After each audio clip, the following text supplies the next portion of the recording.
Hot ஸ்டார்ல secret stories Roslin. சரி, Jeethu Joseph present பண்ணியிருக்காரு, மீனா இருக்காங்க, வினித் இருக்காரு. சரி, கொஞ்சம் ஒரு ப்ராமிசிங்கான ஒரு சஸ்பென்ஸ் த்ரில்லரா இருக்கும்னு நினைச்சு இதை உட்காந்து பார்க்க ஆரம்பிச்சா, ஏன்டா பார்த்தோங்கிற மாதிரி ஒரு மண்டக்கடுப்பான ஒரு வெப் சீரிஸ்.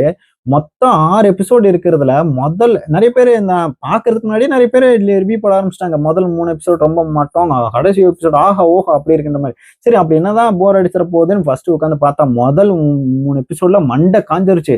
எனக்கு தெரிஞ்சு பார்க்க ஆரம்பிச்சா நிறைய பேர் 3வது எபிசோடு தாண்டிட்டீங்கனாலே பெரிய விஷயம்ன்ற மாதிரி தான் இருந்துச்சு. அவ்வளோ ஒரு போரிங்கான விஷயம் போச்சு. ஆவுன்னா டெய்லி உட்காந்து சாப்பிட ஆரம்பிச்சிடுறாங்க. என்ன கதைன்னா, இவங்க மீனாக்கும் வினித்துக்கு இவங்க ஒரு டாக்டர் இருக்காங்க. அவங்களுக்கு வந்து நைட் மார்ஸ்லாம் வந்துகிட்டு இருக்கு, கனவுலாம் வந்துட்டு இருக்கு. ரிப்பீட்டடா அதுல ஒருத்தர் வந்து மாஸ்க போட்டு கிரீன் கலர் கண்ணெல்லாம் வச்சுக்கிட்டு வந்து இவங்களை அட்டாக் பண்ண ட்ரை பண்ணிட்டு இருக்கான் அப்படின்லாம் பயந்துட்டு இருக்காங்க. திடீர்னு பார்த்தா சொந்தக்காரன்னு ஒருத்தன் அப்படியே வந்து நிற்கிறான். அவன் வீட்டுக்குள்ள இருக்கும்போது அந்த மாதிரி விஷயங்கள்லாம் நடந்தா அப்படி இப்படி ஏன் வந்தா என்ன ஆகுதுன்ற விஷயத்தையே கடைசி எபிசோட்ல தான் ரிவீல் பண்றாங்க. ஒரு ட்விஸ்ட்லாம் வச்சு கடைசி எபிசோட்ல ட்விஸ்ட் இருந்தா மட்டும் போதுமா? 6 எபிசோடு இருக்கிற வெப் சீரிஸ்ல கடைசி எபிசோட் நல்லா இருக்கு, நீங்க வந்து அதை பாருங்க, மத்த 5 எபிசோடு அதுக்காக பாருங்கன்னா 5 எபிசோட்ல ஒண்ணுலாம் இவங்க புதுசாக காட்டப்படல. எனக்கு தெரிஞ்சு ஒரு எபிசோட்லயே காட்டப்பட வேண்டிய ஒரு விஷயத்த 5 எபிசோடா போட்டு திட்டு ரிப்பீட்டட் சீன்ஸ் வந்து ஒரு மாதிரி கேமே என்கேஜ்மெண்ட்ல ரொம்ப போர். ஒரு கட்டத்துக்கு மேல கடுப்பு தான் ஆச்சு. தவிர எனக்கு என்ன விஷயம்னா, ஆகும்னா ஒரு எபிசோடுக்கு 2 டைமா உட்காந்து பிரேக்ஃபாஸ்ட் டின்னர் உட்காந்து தின்னுகிட்டே இருக்கானுங்க தவிர கதை எங்கேயுமே நகர மாதிரி இல்ல. ரொம்பவும் எனக்கு சுமாரானதுனால ஒரு கட்டத்துக்கு மேல வெறுத்து, சரி 3வது தாண்டி 3வது தாண்டினதுக்கு அப்புறம் அப்படிதான் போகுது. 3வதுன்ற வரைக்கும் 3வது நாளும் எல்லாம் ஒரே மாதிரி தான் போகுது.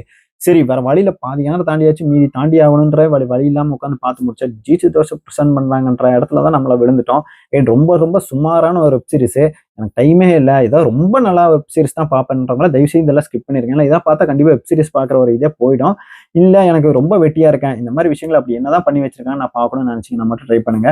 எனக்கு மொத்தத்துல ரொம்ப ரொம்ப சுமாரான இந்த கடைசி 20 நிமிஷம் 10 நிமிஷத்துல மட்டும் நான் சூப்பரா கதையை நகர்த்திடுவேன். மத்ததெல்லாம் நீங்க உட்காந்து பொறுமையா பார்க்கணும், அதெல்லாம் பார்க்க உங்களுக்கு தைரியம் பொறுமையா இருந்துச்சுன்னா நீங்க உட்காந்து பார்க்கலாம். கடைசி எபிசோட வச்சு ஓகே அப்படின்ற மாதிரி விஷயங்கள் சொல்ல தவிர இது ரொம்ப ரொம்ப சுமாரான ஒரு ஒரு வெப் சீரிஸ் தான். ஹாட்ஸ்டார்ல இப்போ ஸ்ட்ரீம் ஆயிட்டு இருக்கு. இதை கொஞ்சம் டீட்டெயிலாக எக்ஸ்பிளைன் பண்ணி நான் வந்து கீழே எக்ஸ்பிளைன் பண்ணி போட்டிருக்கேன். ட்ரை பண்ணி பாருங்க.